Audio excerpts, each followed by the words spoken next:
Hey guys, I've never been more excited about anything we've done at The Lion Within Us as I am right now. This July, we're kicking off our brand new leadership mastermind groups. These are small, exclusive cohorts, just 7 men per group, designed for Christian men who are ready to stop drifting and start leading with clarity, conviction, and true accountability. We're talking real discipleship here, not just content. So every other week, these groups gather for high impact sessions, hot seat sessions where issues are processed with a counsel using biblical insights, and one-on-one follow-ups. We're talking true accountability and a circle of brothers who are helping you transform into the man God's called you to be. But here's the deal. This isn't for everyone. If you're not ready to be challenged, stretched, and sharpened, it's probably not your time. However, if you want to see if you're ready, go to thelionwithin.us and submit your info in our Leadership Mastermind interest form. Fill it out, and we'll be in touch to see if there's a fit. The bottom line is this. If you're tired of the same old conversations and you know that there's more purpose, more strength, more leadership inside of you, then this is your moment. Don't settle for surface level. Step into something deeper. Because the man God's called you to be doesn't drift. He leads. Go to thelionwithin.us and fill out the Leadership Mastermind interest form. And let's find out if this is your next step to truly unleashing the lion within. Welcome to The Lion Within Us, a podcast serving Christian men who are hungry to be the leaders God intends you to be. I'm your host, Chris Granger. Let's jump in.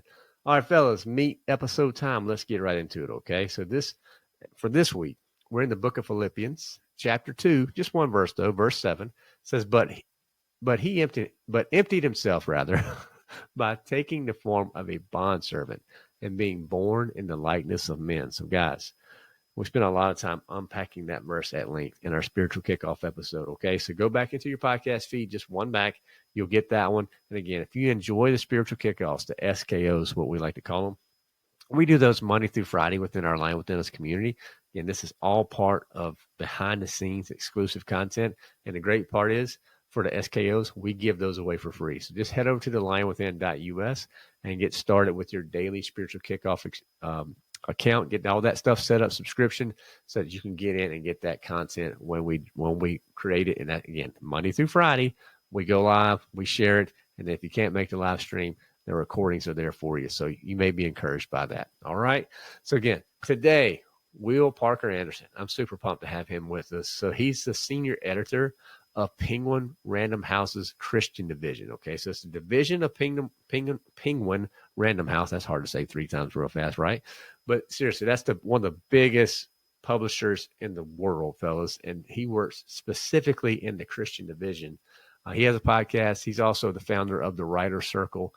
But he's really helping us with this conversation today, sharpening our minds around the skills that we can use, all of us as guys, to put words to paper that are going to make an impact, okay? So he's got a background. He was 15 years in pastoral ministry, nonprofit work. He's done a lot of stuff. He's working with folks from The Chosen and the Gospel Coalition, Dwell Bible app. He's done all those types of things. He's a young family man. He's got 3 young kids rather. Married. He lives out in California. So we just had a really good conversation around taking the skills that God has given each and every one of us uniquely, and how do we utilize that to glorify him. So hopefully enjoy this conversation with Will Parker Anderson. Well, Will, welcome to The Lion Within Us, man. How are you doing today? Hey, Chris, thank you for having me. I'm doing well. Yeah, it's a beautiful morning and excited to be here. Absolutely. So looking forward to the conversation with you. And before we go dive into what we're going to talk about, maybe share with our listeners something fun about you that maybe not many people know about. Oh, wow. Okay. Well, I'm assuming most of your listeners don't know me at all. So I'm a father of 3 and they're all 5 and under. So our house is a little chaotic in the best sense of the word. I'm a drummer, been playing drums since middle school, and I'm now 38. So it's a lot of years of playing in different bands, and probably my favorite band, or one of the favorite bands I've ever been a part of, we were called the Appalachian Sons. And we were like a bluegrass country rock hybrid. That's the best I could do to describe it. It was fun. It was really fun. And it was totally did not fit our age demographic because I was in college at the time. So we'd play at these metal shows and different venues and just, bring out our mandolin, our fiddle player. And it was a ton of fun. Are there anywhere we could go get some samples of that, man? I got to hear this. Yeah, that's a sore subject because we never recorded most of our songs. I think there's one track that maybe I could send you, and then we have a really bad recording of a live show. But it was cool. Yeah, we had 3-part harmonies, so I would sing from behind the drums, and then we had 2 frontmen who sang, and it was just incredible. Yeah, That is awesome, it man. was That is fun awesome. times. Yep. Well, if you find that one, let me know. I'd love to hear that for sure. And I feel you on the 3 kids, man. So I have 4, but 2 of them are under 3. Let's see, a 3-year-old and a 2-year-old. So man, it's when they're that little, bro. There's a lot going on in the house. Yeah, you know what it is then. That's it. That's it. Constant chaos, man. Yeah. Well, share more about your professional journey too. Get our listeners, let them get to know who you are and how we got connected. Absolutely. So I'm a senior editor at Waterbrook and Multnomah, which is a Christian publisher. We do mainly adult nonfiction and kids books as well. And we're part of Penguin Random House. So that's kind of an interesting thing about us. Penguin, if you're not familiar, is the largest publisher in the world, based in New York, actually around the world. But so we're a Christian publisher, but we're attached to this huge, company. And so we kind of get to play in both worlds. We get to work closely with pastors and leaders and influencers on the Christian side, but then we have the resources of this massive publisher in New York. So it's really fun. I love my job. And before I was an editor, I was a pastor for 12 years, helping to plant churches here in Southern California. And so went to seminary, did all of that, but I've always been a writer. I've always loved words, majored in journalism in college. So even as a pastor, I would be the person on staff who, anytime we needed a devotional, something for the Lent season or Advent, I'd be the guy writing that content. And Right. yeah, anyways, that's a snapshot of what I do. That's awesome. So were you the writer for your band as well? Did you like write the songs? Is that just something you've always leaned into? Yeah, I appreciate you asking that, Chris, because as a drummer, drums is the most fun instrument, but you often get forgotten. It's not like being the front man. So actually, yes, I would say in every band I've ever been a part of, I wrote maybe 90% of the songs, and the lyrics, the melodies. And what was so fun about that was it's kind of similar to what I do as an editor, honestly. I'd be writing songs that were way out of my vocal range, but because I got to play with some really talented folks, it's like they took what I created and they could execute it with excellence, and that was very rewarding. So it's just like editing. I'm taking the talent that these writers have, and I'm helping to elevate it. People may not pay attention to the drummer or the editor. It's background work, it's supportive work, but because of the work I do, the end product, whether it's a song or a book, ends up being that much better. And I get a ton of gratification from that. It's super rewarding. Once you get over the fact that, no one, like I remember in the bands I was in, people would often say to the singer, like, "Oh, you wrote that song. It was so good." And, sometimes that stings to do that more background work. But I think God's taught me a lot through that and helped me to appreciate like the impact it's having, whether or not, my name is credited or not. So Right. that's a battle we all struggle with, I think. Well, I'm super curious too. The work you're doing, you're working with all these different Christian content creators. So it sounds like it's a division of Penguin Random House. Is that how the structure's set up? Yeah, that's the exact term we use. So we used to be what is called in publishing an imprint, which is like a brand. If a company has different brands, Penguin Random House has hundreds of what we call imprints. But here's something cool that your listeners may appreciate. This huge publishing company has recognized that Christian content is selling. And a lot of people are interested in faith-based content. So they recently created a new division called PRH Christian. And that gives us even more resources and flexibility to meet our unique market, because Christian publishing is different from a lot of other genres. For instance, a lot of what we're trying to do is reach churches. A lot of the books we publish, it's the way we're pitching it is, hey, if your church reads this book, you have a 10-week series now that you can go through, and pastors find that helpful. So we just think differently about how to get books into the world. And there's a massive, massive market. And God uses that to get words that edify and encourage, out into the world. So yeah, that's sort of how we think about books. That's super cool. And I'm just curious because I've seen it. I've seen a big shift too. Because you used to be, when you thought about Christian content and books and things, some of it was like, this Christian content is terrible. But then now you have like The Chosen, I feel like has really shifted so many people. They're like, wait a minute, that's Christian. I'm like, yeah, that's Christian content, right? So it can be really this incredible thing. And then that's translating into new books. And a lot of these books are becoming more adopted into the secular workforce and stuff like that. So I'm just curious, what have you seeing? Like maybe what some of the bigger projects you've worked on that you've seen take that to the next level?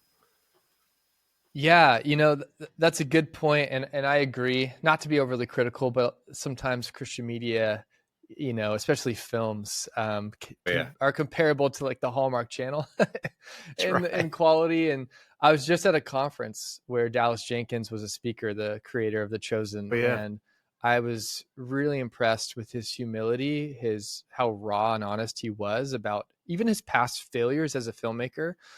And of course, then to celebrate what The Chosen has been able to accomplish as a series is just unbelievable. So, but yeah, I'd say what I'm seeing in Christian publishing, one trend that's noteworthy is Gen Z is very hungry and very passionate to live out their faith.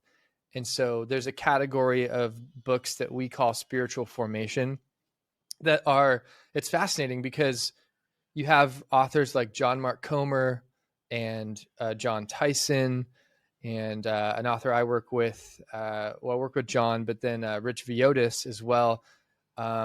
Tish Harrison Warren.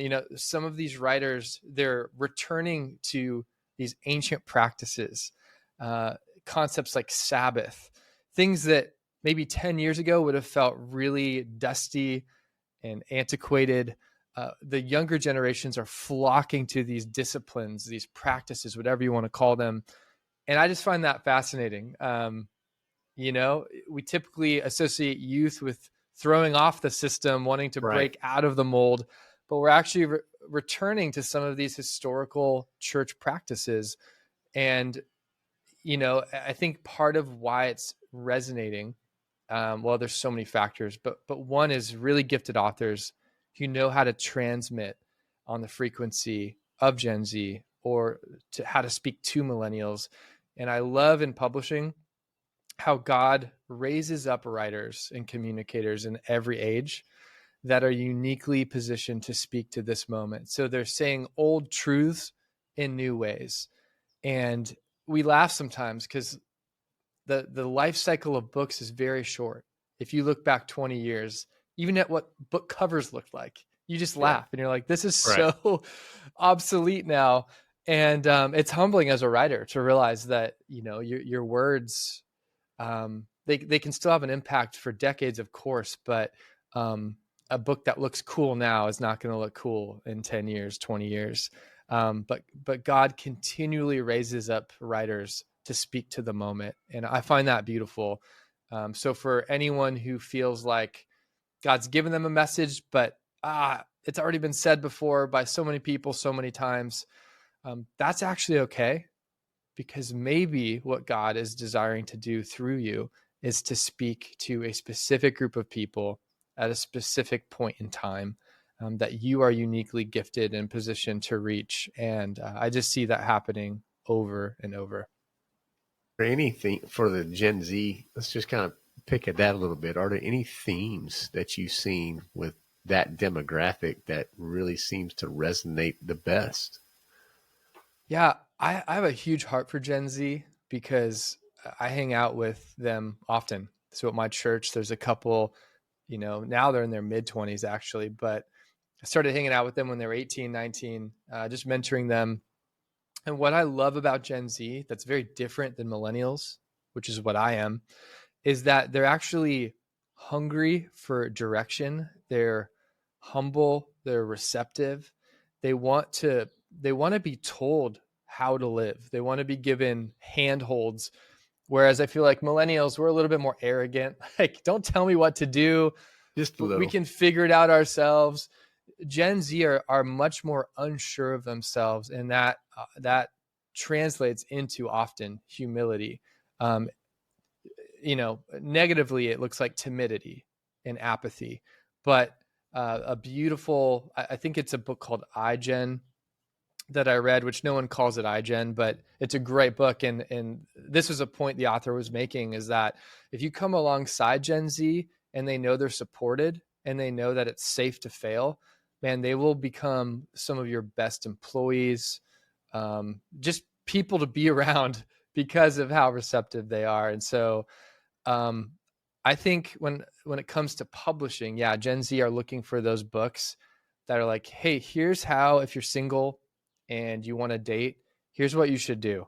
If you really long to be married in your singleness, here's what to think about. Here's some things to pray. So real practical, tangible next steps. I see that generation flocking to those topics. And then what we already talked about with spiritual formation, yeah, they're looking for, show me what it looks like to follow Jesus. Like, get specific. I remember I was at a coffee shop with one of the 20 something guys I mentor, and he just asked such a simple question, but such a good question. He's like, how do you pray, Will? Like, what do you do? And he's a mature believer. He serves like crazy in the church. He has integrity in his dating life. He's a financial advisor already, so career's going off. But that's a great example of how hungry the generation is, and just how willing they are to receive advice from trusted voices. Man, that's incredible, Will. Well, guys, we're going to take our first break. We'll be right back.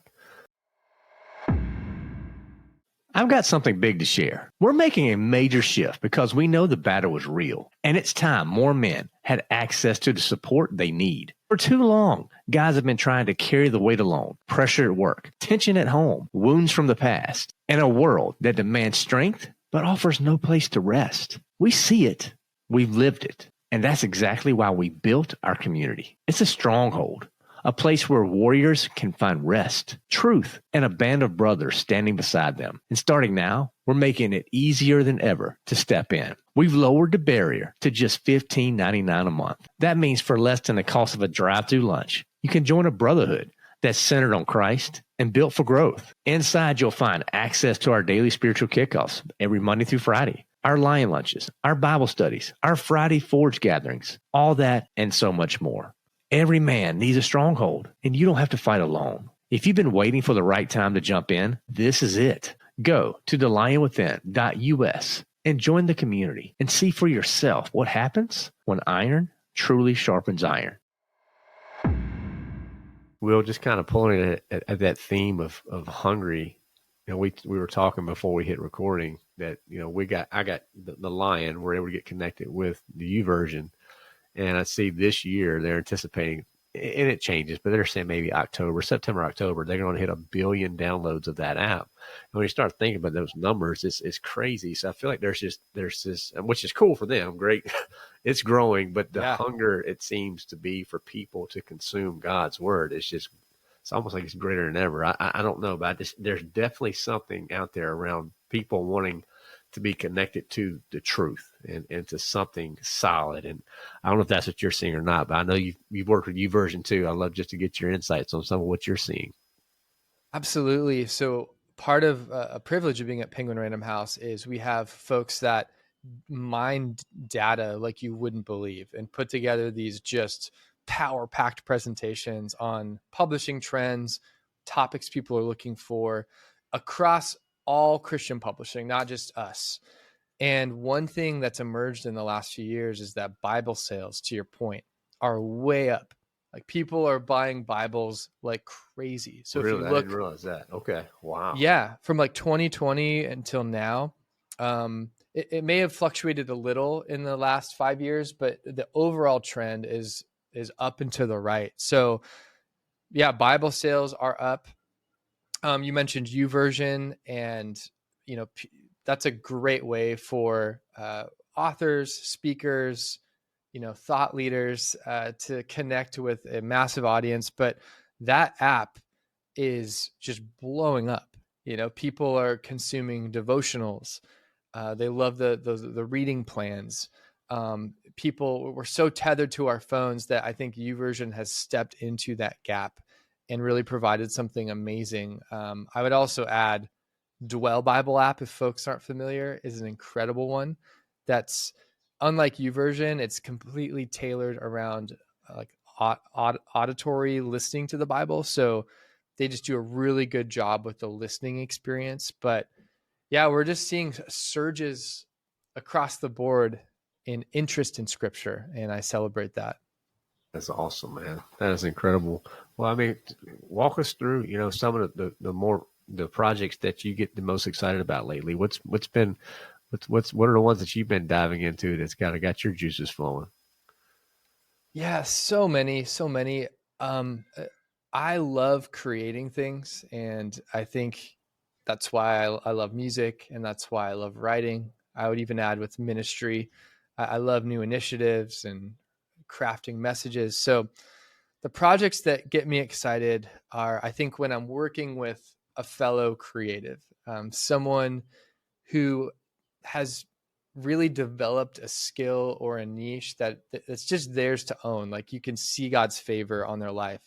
So a couple examples, there's a book releasing in September called Godly Ambition, and it's written by my friend Ruslan, who is a hip hop artist, a YouTuber, an entrepreneur, and he's explaining how, especially the younger generation, can cultivate their gifts in today's landscape and turn them into marketable skills for the glory of God. So you got all these like the hustle culture, saying you can make all this money with minimal effort. Here are the hacks and the tricks. Ruslan's more saying, no, take your gifts, evaluate them, bring them before God, and then see what good you can do. And he has tons of practical advice for people, but I just love the spirit of that book. And so it's teaching people to use their time, talent, and treasure for the kingdom. So that's one example. Another one I'm excited about is an author named John Tyson, who some of your listeners will be familiar with. Yeah, pastor in New York, Church of the City. And he's writing a book. I can't speak to the topic yet because it hasn't been announced. But just on a topic that's really going to be a gift in our fast-paced world. And, just so thoughtful, so theologically astute, and also pastoral in his tone. And so excited about that. I could go on, but I love, like I said, people who have recognized where God's called them and they're running in that lane. And I just get to come alongside and pour gas on the fire, really. So That's awesome, man. I'm curious though. I'm sure there's lots of listeners out there that they're not writers, and maybe the thought of writing can be very intimidating. I know for me, to think that I'm a writer, and I still kind of it doesn't even sound right as a sentence. But anyway, I've gotten over that. But there are guys that are listening. I'm sure they're like, man, there's no way I can write anything. How would you encourage them? Why do you think there's such a benefit from a spiritual growth standpoint for that writing process? I'd love to get your insight, because I mean, someone who does this for a living, I'm sure you probably have go back to the days when you were first getting started, or you have friends who were, and just give them some words of wisdom here. Yeah, that's great, Chris. I mean, the first thing I would say is it's okay if you don't like writing, and no judgment from this editor. And if writing feels like a chore or something that you loathe, then you can just own that. And there's other ways that you can communicate today. A lot of people are oral communicators, and doing what we're doing now, Chris, would be more up their alley, or turning on a camera, recording a reel or something. And that's okay. However, I think there's a false distinction we make between quote unquote professional writers and everyday writers. In other words, if someone will think, if I'm not publishing a book, if I don't have a deal with a publisher, then I'm not a writer and I shouldn't write. And I would say writing is one of God's greatest gifts to us for a number of reasons. There are parts of scripture where God says, hey, write this down. In fact, when God wanted to preserve his words and express his love for his people and his faithfulness and his plans for us, he wrote it down. He inspired people to write it down. And we just talked about surging Bible sales. Well, that all speaks to God's heart. Writing is the way that he chose to preserve his words for us. And as those made in his image, we can do so much good with our written words. And we're so preoccupied with platform today and influence and building a brand that we get overwhelmed, and I think we give up or we discredit ourselves. I can't tell you truly how many writers I meet and work with that I say, hey, did you think you'd write a book? And they're like, oh no, my English teacher told me I sucked, or so-and-so said my grammar was terrible and that I should stop this. A lot of people have that story, and yet God leads them to write. And I think it's a reminder that God delights in using the weak things of the world to shame the strong, and the foolish things of the world to shame the wise. And the same is true in writing. So yeah, I work with some killer writers for sure who have really honed their craft, but I work with far more people who have really good ideas, but are okay writers. And hopefully that's encouraging for people to hear. But publishing aside, the two pieces of writing that have probably impacted me more than any other did not come in the form of a published book. The first was a little note scrawled on a notepad in an ICU in 2007. So I'll get personal for a second. My mom struggled with a 3-year battle through cancer.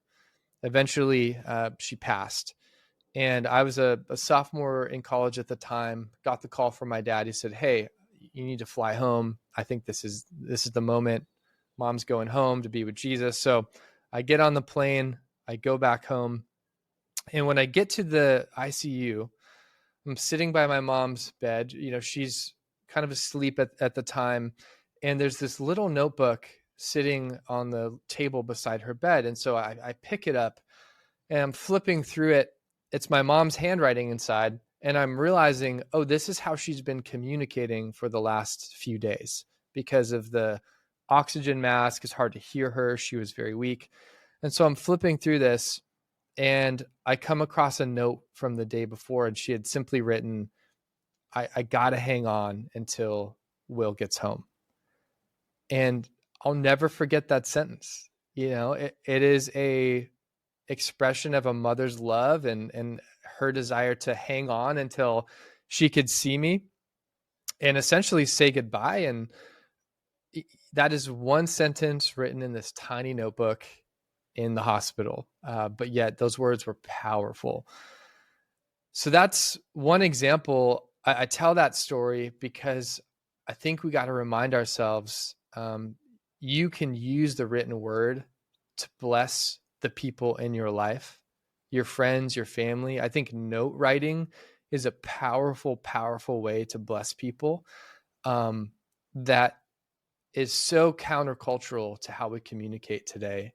And an example of that, my second example is I grew up in this Presbyterian church where we had a ton of elderly folks, and I'd written something for our church newsletter. How old fashioned does that sound, right? I think I was in like 6th grade, and I wrote this little devotional, and they published it. And this old guy named Jerry, he was the bass in our little church choir. I didn't even know him that well, but he writes me this letter and he's like, well, I just read your piece and I just want to say, I think God has given you the gift of teaching his word. And I think he's going to use you in the kingdom in that way. And at the time, I didn't think much of the letter, but I found it like a decade or more later. And that note has just stuck with me for my entire life. And it probably took him 2-3 minutes to write it, but those words have resonated and just echoed through my heart for years and years. And so, long answer, Chris, to your question, but I encourage every believer to take seriously how writing can, how God can use it in your life to bless people in simple ways. It doesn't have to look like landing a book deal or publishing your work. It can be simple, everyday stuff that makes a difference. And your written words will outlive you, and people will save those notes, and they will change lives. Yeah, I'm not sure. I guess with technology, cell phones, I mean, email, handwritten notes, they're just not really something that people do very often anymore. But I tell you one thing, for the married guy that's out there listening too, they can save your marriage. They can definitely strengthen your marriage. Just taking a few minutes to, a handwritten love note. Just think about the last time we were in a love note or something like that to your spouse. Usually it goes away once they say I do.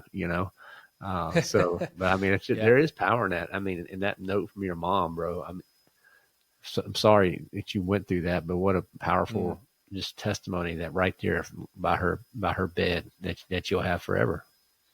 Yeah, absolutely. And I don't have that note. I wish I did, but I have it in my mind and That's heart, right. That's right. Yeah. Well, guys, we're going to take a quick break and we'll come back and keep digging with Will. We're making a big change that I think you're really going to enjoy. I spent a lot of time thinking about our spiritual kickoffs. And honestly, I love doing them each week. So much so, we started doing them live every Monday through Friday inside our exclusive platform. And here's the best part.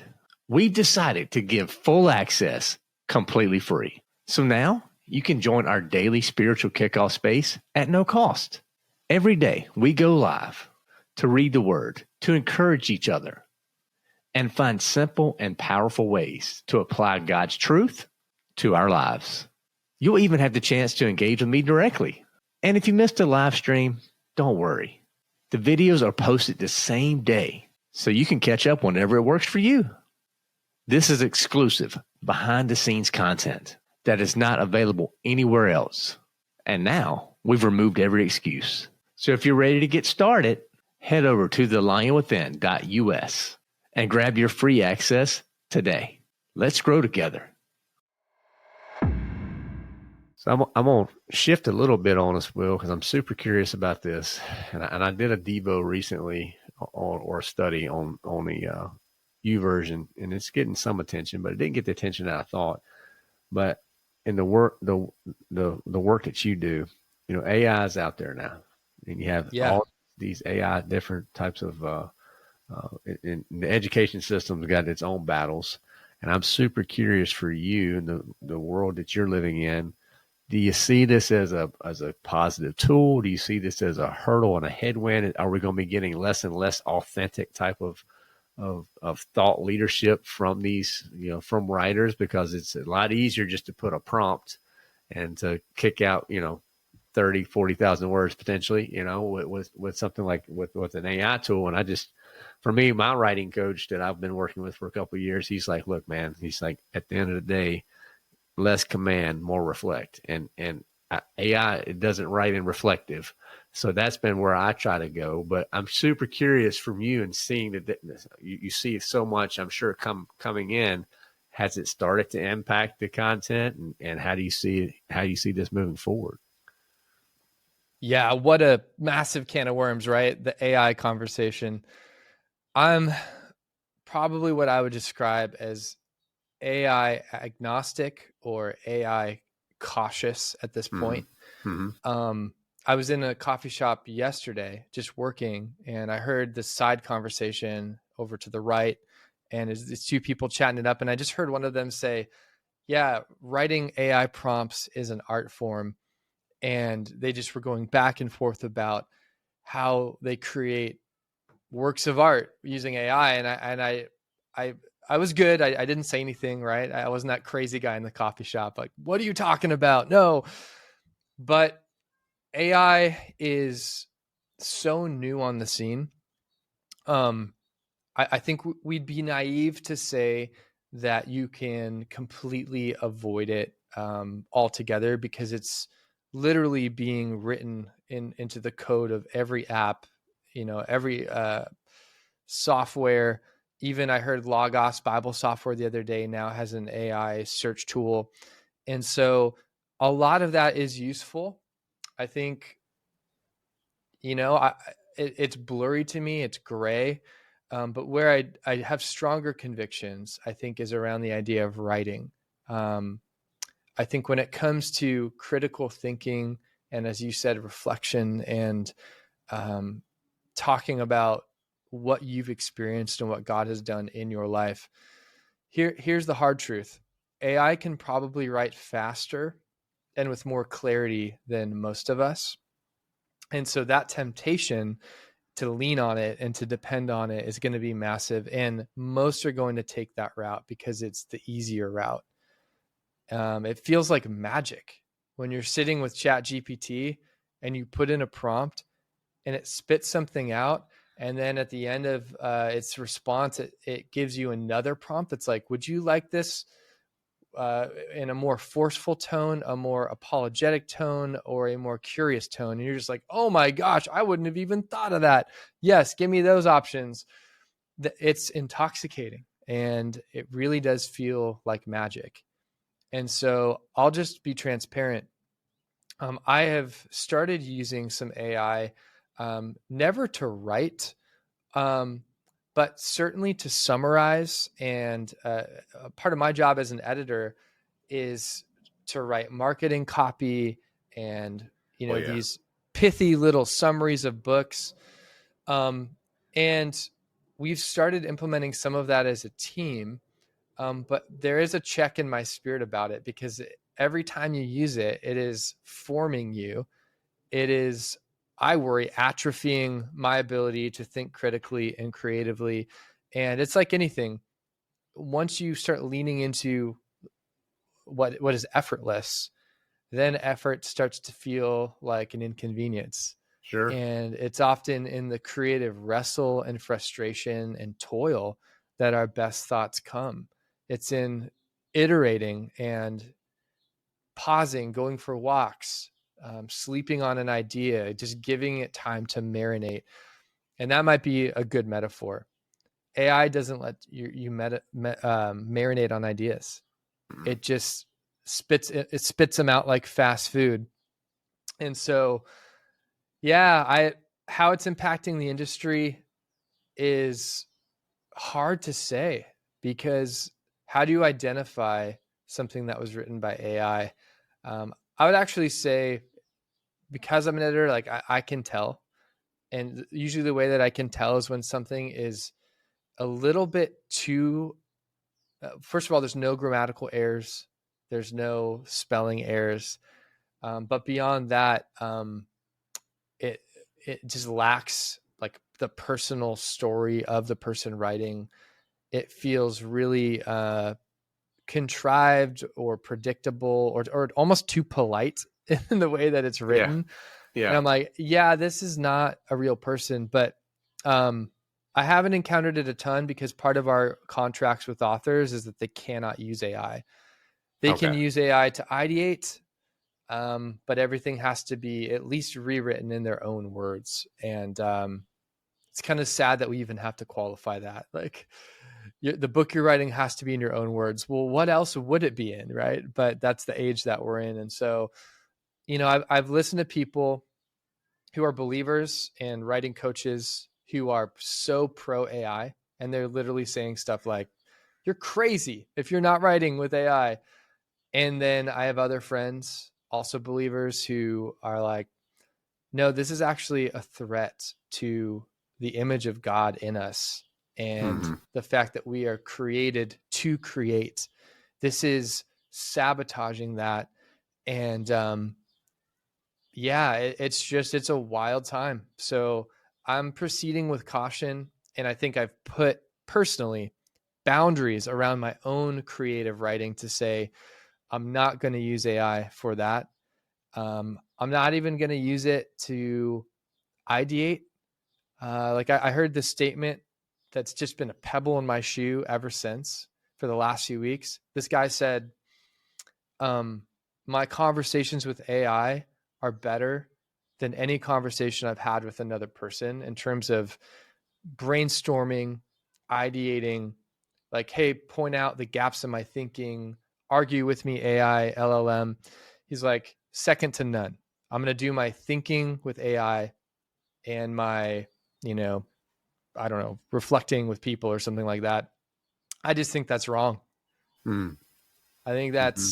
I don't think he's wrong that AI comes back with creative or helpful stuff, but I Mm-hmm. think that does something to your soul. The moment you say, I prefer this LLM over a real person, another image bearer, I think I can't quite name it, but there's something there that I think is actually quite dangerous and atrophying to our spiritual life.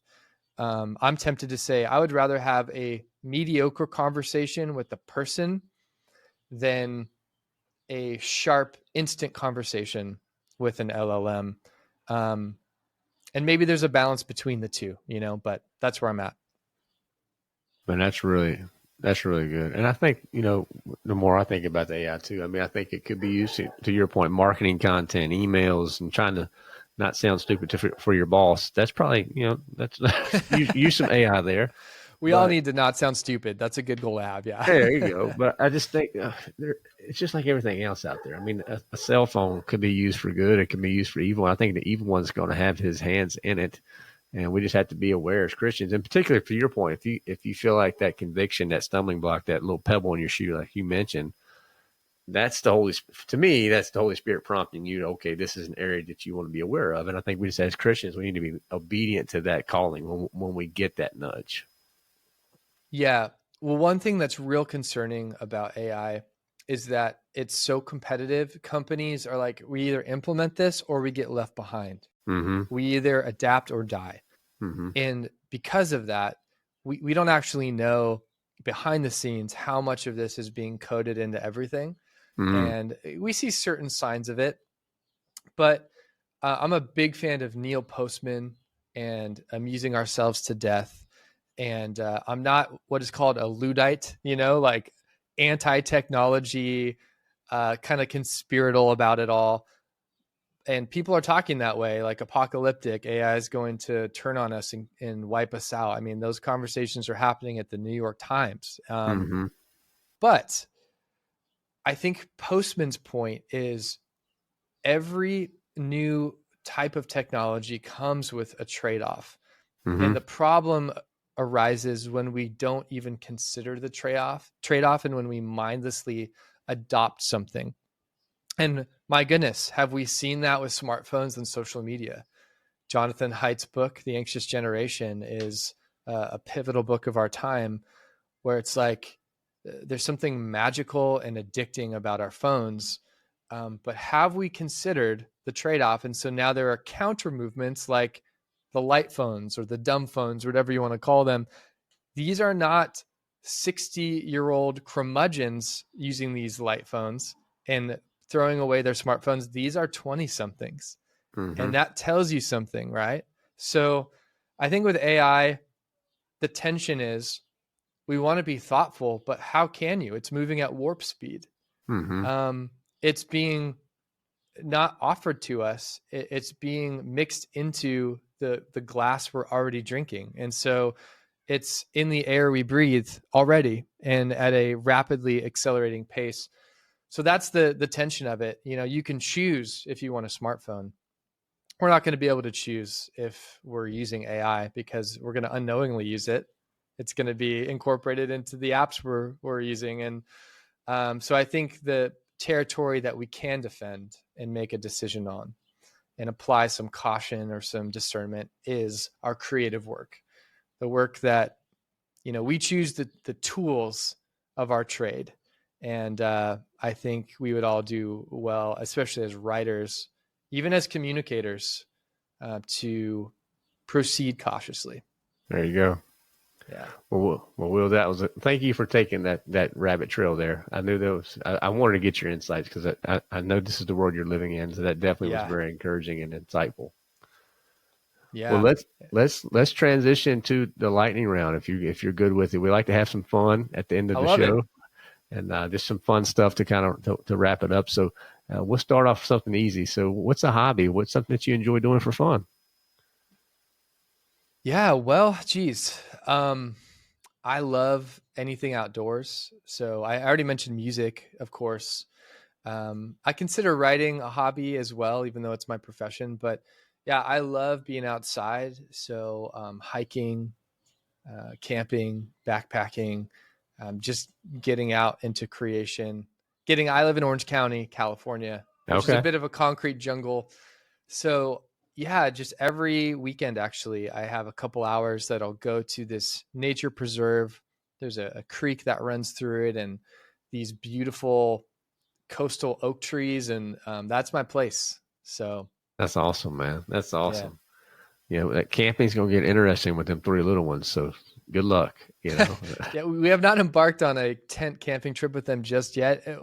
Our rule is diaper. People might find us weak for saying this, but we have to be out of the diaper phase before we embark on that dusty, hot in a tent in experience. So There you go. There you go. yeah. That's right. Take your time. Take your time. What's your favorite food? Go to meal here. Ooh, Mexican food for sure. Okay. I would break it into my favorite restaurants. So at Gabby's, which is a Mexican place out here, they have these shrimp enchiladas.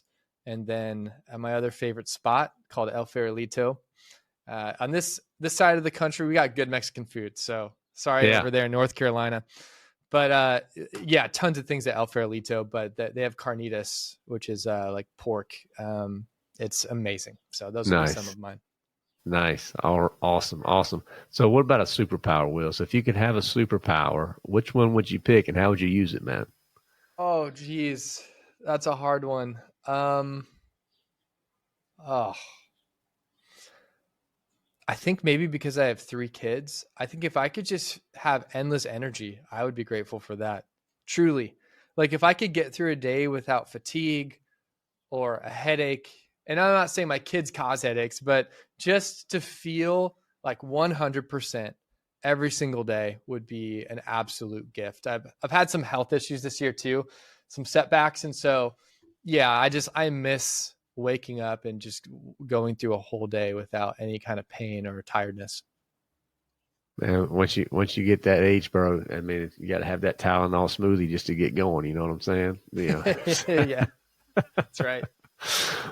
What about if you look over the last year? What did you spend too much time doing? We always try to be reflective here on the line. So anything that stands out over the last 12 months, but man, I wasted a lot of time here.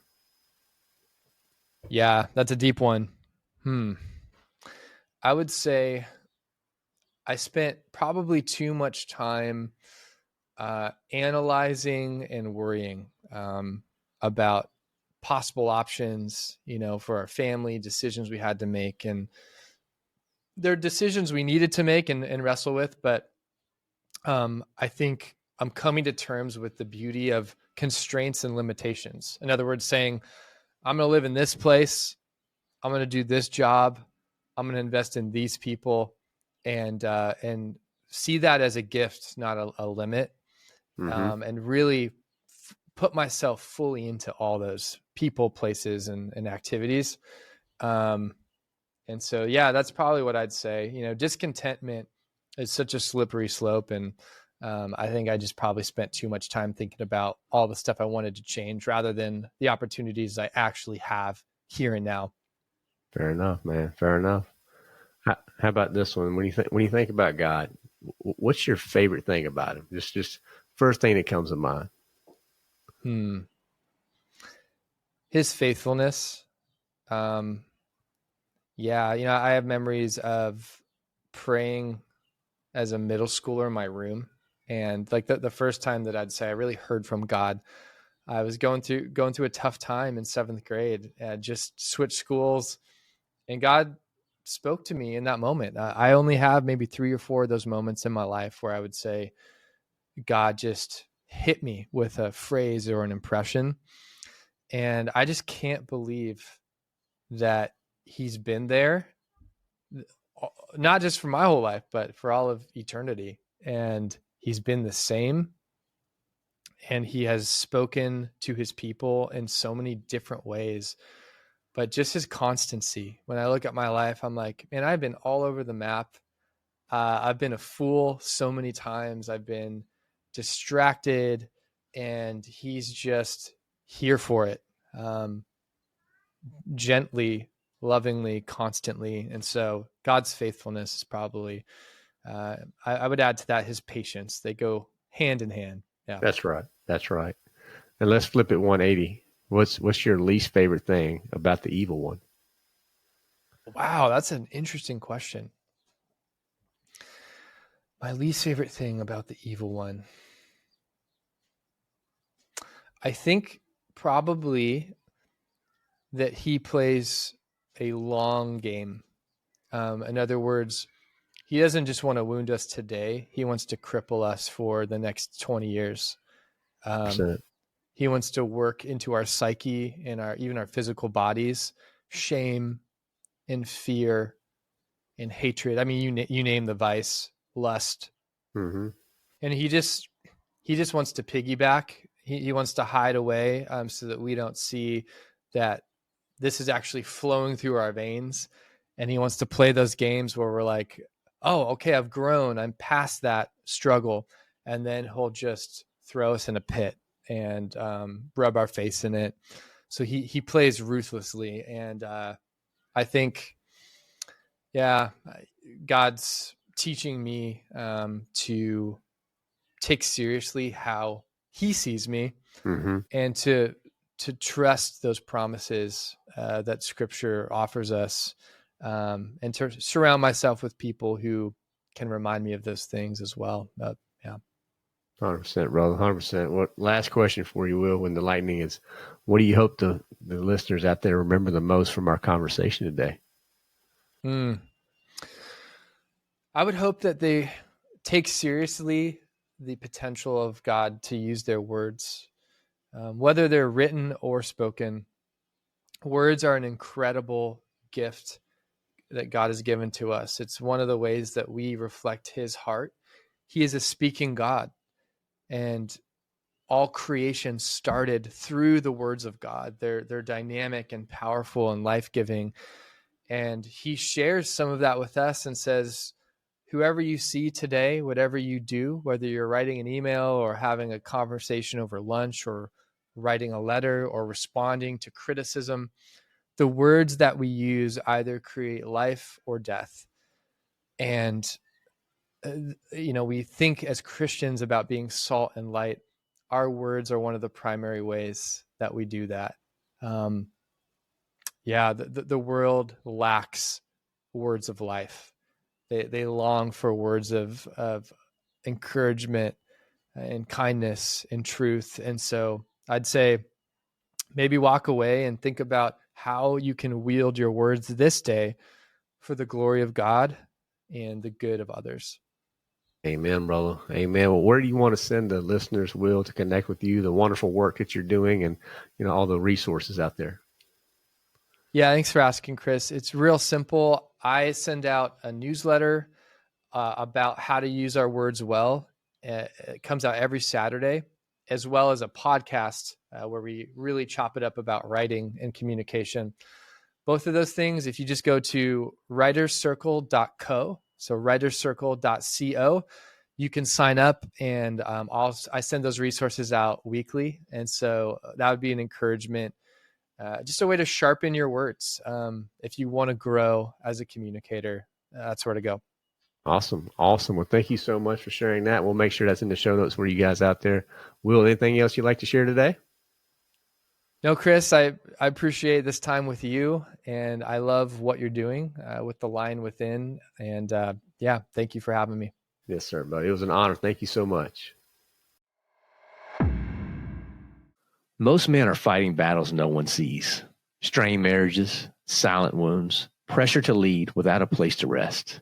That's why we created our community, to help build strength, sharpen, and support brothers just like you. And now it's even easier to join than ever. We've lowered access to just $15.99 a month. Immediately, you'll get our daily spiritual kickoffs, our Bible studies, Lion lunches, Friday Forge, and so much more. Every man needs a stronghold, and you don't have to fight alone. Join today at thelionwithin.us. That's thelionwithin.us, and get started today. All right, fellas, I told you that was going to be a good one. So thankful for Will for showing up. So look, question of the week I want you to think about is, are you more focused on being seen than being faithful? We have to be very thinking about this here. And Will talked about earlier in this conversation about how Gen Z's, the one word which I thought was super interesting was around humility. And we have to think about, what is that humility? How's that manifesting in our life, fellas? So hopefully you enjoyed that one. Again, if you enjoyed the conversation with Will, go check out his resources. And I highly encourage you to head over to thelionwithin.us. That's thelionwithin.us. Connect with us, fellas. We have lots of ways, from our daily spiritual kickoff to our community, and now our leadership masterminds, which I am so doggone pumped up and excited about. I'm telling you, this is what we're leaning in hard. We have some great ways that we're serving, that we're helping guys grow to be the leader that God intends them to be. But it only happens, you only have access to it when you head over to thelionwithin.us. And I'm going to be straight up. The leadership mastermind is not for everyone. In fact, you can't just go get it. We have created a process where you have to submit an application, or complete an assessment rather. And after that assessment is complete, we're going to have a conversation just to make sure, because look, this is for guys who are ready to lean in and to take their discipleship to the next level, who recognize, you know what, I need a personal board of advisors, and I don't have that in my life. I don't have those guys. I have plenty of yes men, but I don't have the guys who will actually hear me out, hear my heart, and then help point me biblically to what God's called me to do. So this is what we've built. thelionwithin.us is how you get it. All right. So come back on Friday. We'll have our fun Friday episode. Look forward to hanging out with you guys, sharing some of those resources there. It's the tips, the dad jokes, all the book of the week, all the fun stuff that we do. And I hope you'll find some encouragement there. So have a great day. Get after it. Give us a rating and review. And remember, keep unleashing the lion within. We're making a big change that I think you're really going to enjoy. I spent a lot of time thinking about our spiritual kickoffs. And honestly, I love doing them each week. So much so, we started doing them live every Monday through Friday inside our exclusive platform. And here's the best part. We've decided to give full access completely free. So now you can join our daily spiritual kickoff space at no cost. Every day we go live to read the word, to encourage each other, and find simple and powerful ways to apply God's truth to our lives. You'll even have the chance to engage with me directly. And if you missed a live stream, don't worry. The videos are posted the same day, so you can catch up whenever it works for you. This is exclusive, behind-the-scenes content that is not available anywhere else. And now we've removed every excuse. So if you're ready to get started, head over to thelionwithin.us and grab your free access today. Let's grow together.